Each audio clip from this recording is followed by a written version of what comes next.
अश्विनी पवार. अश्विनीज किचनमध्ये तुमचे खूप खूप स्वागत आहे. आजची आपली रेसिपी आहे सुरमई फ्राय. तर त्यासाठी लागणारे साहित्य, ही सुरमई बाजारातली चांगली कापून मी ही स्वच्छ 3 ते 4 पाण्याने धुतलेली आहे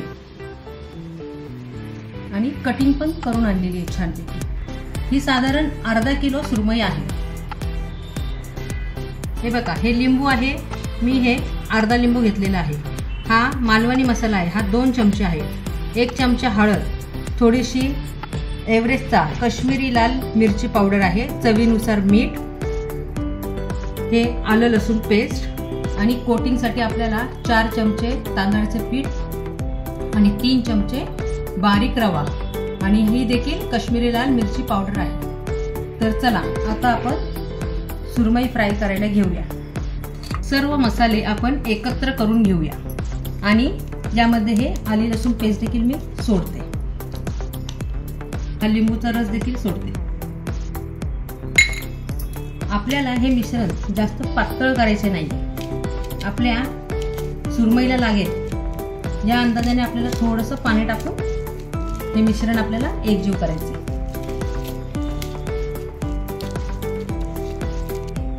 हे बघा, हे साधारण 1 चमचाच मी सोडलेलं आहे.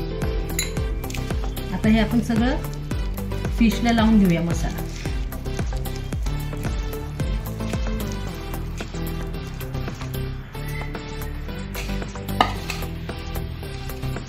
असा एक पीस घ्यायचा माशाचा आणि त्याला हा असा मसाला खालीवर लावून घ्यायचा. या पद्धतीने मी सर्व मसाले सर्व फिशला मसाले लावून घेते. फ्राय करूया. आपलं फ्राय पॅन चांगलं गरम झालेलं आहे, त्यात मी हे 2 ते 3 चमचे तेल सोडते. आता सुरमईला हे कोटिंगसाठी सगळं हे साहित्य ना मी एकत्र करते. तांदूळ, बारीक रवा, थोडीशी लाल मिरची पावडर आणि मीठ.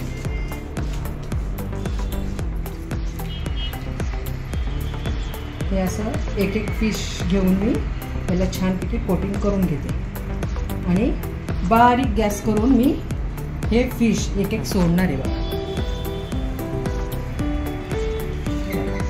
भरपूर कोटिंग लावायचं सगळ्या साईड, म्हणजे आपले मासे छान क्रिस्पी एकदम तळ होतात.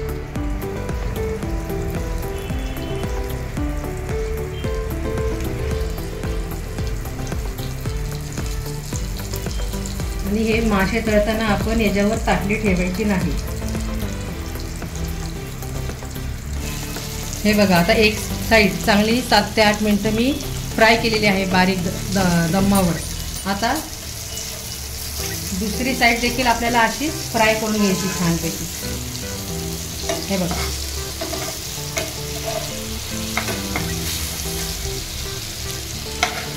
छानपैकी आपल्याला आता 7 ते 8 मिनिटं चांगले दुसऱ्या साईडनी फ्राय करून घ्यायचे.